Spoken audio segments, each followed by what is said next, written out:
idol madla, nakakahanga, may mga hawak, gandang linyada. Ika'y inspirasyon kung bakit hanggang ngayon ako'y palaging kumakarera.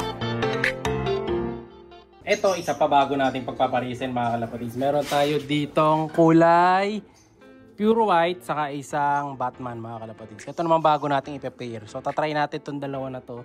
Tingnan natin kung maglalabas ng maraming Batman yung dalawang pairing natin na to. So ito, yung stock bird ko to na puti. Ayan. So yung bara ko to na SBR Vandenbroek mga kalapatids. Lahi din to nung mauwi line eh. So ito, papares natin siya dito sa...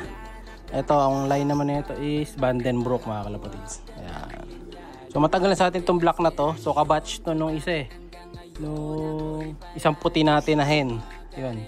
Yung SBR natin na hen. So magkabatch sila. Hindi ko lang masyado nagagamit itong black na to. Pero ngayon ito gagamitin natin pag paparisin natin. Yan. So mga ano to, mga pure lines to. Ito yung pagpaparis natin. Ano. So bagay naman sila. Kaso nga lang, may problema ako dito sa itim. Dahil yung itim na to may ano eh. Tingnan nyo yung paa niya. Kita nyo ba? Baka lumipad eh. Ayan. Balik ko yung isa niyang paa. Pero yung isa, yung puti, okay naman. So ito yung puti na SBR natin. SBR Vandenbroek. Ayan, ganda nito. Ito makinis na makinis tong puti na to mga kalapatids. Ayan, nakapahinga na rin to. Ito yung kinukondisyon ko dito sa labas na nakaraan. Ayan, ngayon nasa ano na siya. Top condition na rin siya. Ayan. Halos namumulbos na din. Ayan o. Pure white to mga kalapatids. So sakto-sakto. Pang off color na pang breed. Kunin naman natin yung isa, yung black. Ito yung itim mga kalapatids. Ito yung may problema sa paa. Ayan. So yung kulay nito is Batman. So anak nito yung Batman na barako dun sa likod. So, may papakita ko sa inyo yung anak niya. Ayan o. Ayan. So ito. Ganda rin mga kalapatids. Maliit lang. Kaso nga lang yung paa niya. Ayan o. Nabali ang paa nito eh. Naipit to mga kalapatids. Ayan o. Yan isang paa niya. Ito. Yung gawin na to. Naipit. So hindi siya pwede na ano, na parang matagal na nakatayo. No, sa paglilipad to, nahirapan mag-landing. Ayan o. Pares na natin. Ayan, actually pares na to kasi nung nakarapan natin pinagtabi to mga kalapatids. Ayan o. Okay na sila dyan. Pares na yan, dalawa na yan. Tingnan natin kung magandang kulay ilalabas nila. Ang kapal na ng pups ng mga pup tray ko dito. Isang buwan nang walang linis to. Pero ito nga, dahil wala na masyadong laman yung mga cage natin eh. May bakanting isa. May bakanting isa. Ibababa natin si Kobe. Si Kobe may bago din kapares mga kalapatids. Mapapakita ko sa inyo yung kapares niya. Si ano yan? Original Kobe natin yan. Balik natin itong ano, divider sa taas. Tanggal yung divider eh. Ayan o. Ayusin ko muna. So kunin natin si Kobe. Ayan yung nag-iisang Kobe Junior natin na multiple pulling winner mga kalapatids. Yung nanay ni Kobe Junior. Tatay ni Kobe Junior. So ayan siya. Siyempre, mumabali-balentong pa rin ang ulo. So, ayan o. Siyempre, yung manok ko dito, nag-aabang na naman. Binrog na ako niya kapon sa likod mga kalapatids. So ito si Kobe. Ayan. Yung nagkaroon natin ng baliling. Ayan, yung ating super pulling winner mga kalapatids. Super speed bird. So ayan, magkakatabi sila ng puti dyan sa kabilang side. Itong si Kobe, tested naman na to mga kalapatids. Yung anak nito, may anak na to doon sa pinsan ko mga kalapatids. Yung anak nito sa pinsan ko, ayan, nananalo na sa pulling mga kalapatids. Kaya talagang may speed pa rin siya. Ayan o. Kahit na nagkaroon siya ng baliling. Pero wala naman na yan, recovered na siya. Ano na siya, baliling survivor. Kita nyo naman, ang tapang pa. Nanunuka pa mga kalapatids. Kahit nakatagilid yung ulo. Diba? Oh, solid yan mga kalapatids. Hindi ko lang alam kung makakapag-breed pa siya ngayon. Last time kasi, nakapag-breed tayo, pero ilang anak lang yung nagawa niya. So dalawang clutch yung nagkakamali or isa lang yata na parehong tigisa yung itlog. Kalimutan ko na, matagal na nakapahinga to, halos 1 year na din mga kalapatids.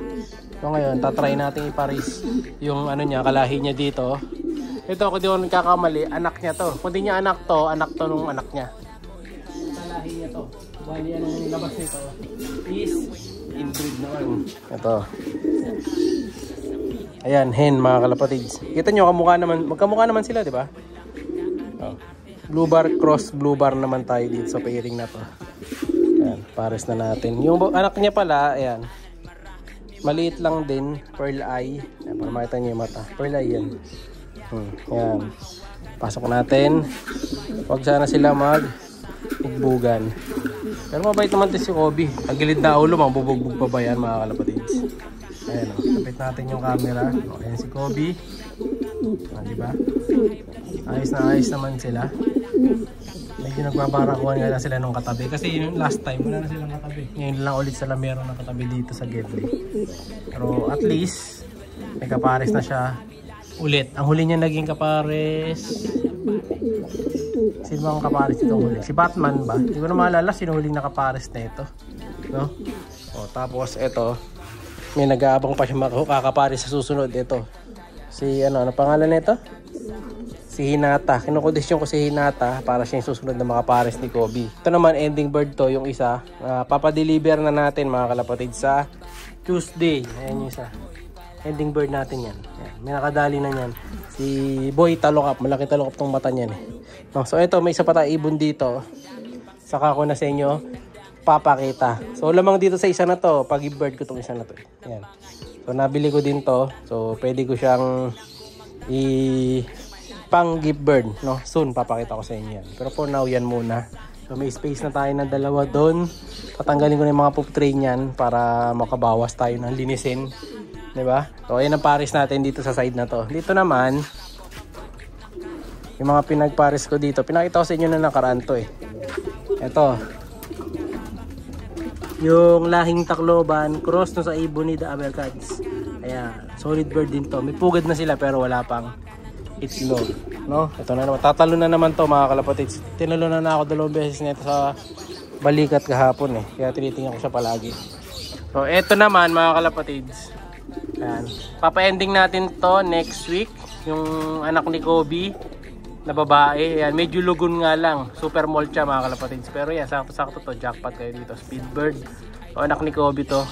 Dun sa Taiwan. So, tatay nito yung may ikot-ikot kang ulo kanina, si Kobe Liling mga kalapatid. Yun ang tatay niya. Ayan. Tapos nanay niya is yung one-night bird na nabili natin dati na black velvet. Pero wala na yun mga kalapatid. Na-acquire na sa akin yun yung nanay nito. Yan na lang naiwan sa aking lahi. Hen yan. No? So kakatapos siya mag-breed at nag-super molt nga siya. Ito na naman siya mga kalapatid. Parang si Walden na talaga ngayon to. No? So yung mga ito naman, tinayuan na naman yung itlog mga kalapatid. Yung dalawang tipler. O, ayan. Gusto nyo ba yan? Kung gusto yung tipler, meron ako pwedeng panapon yan. Isa. No? Comment lang kayo. Dito naman, yung team ano natin, Pied. Ayan sila. Hindi pa pisa. Ito pa isa. Ayan. Alphonse Vandenbroek Cross GCU. Boy, tabi ka nga. Hahalibad-baran ako sa'yo.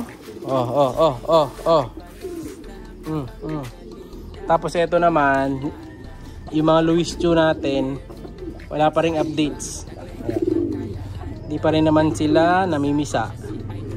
Ito, may young bird pa ako dito. Isa na last batch na rin. No? So, yun yung mga ending birds natin pang next week. Siya'y kalapatistang napakagaling na kinakilala.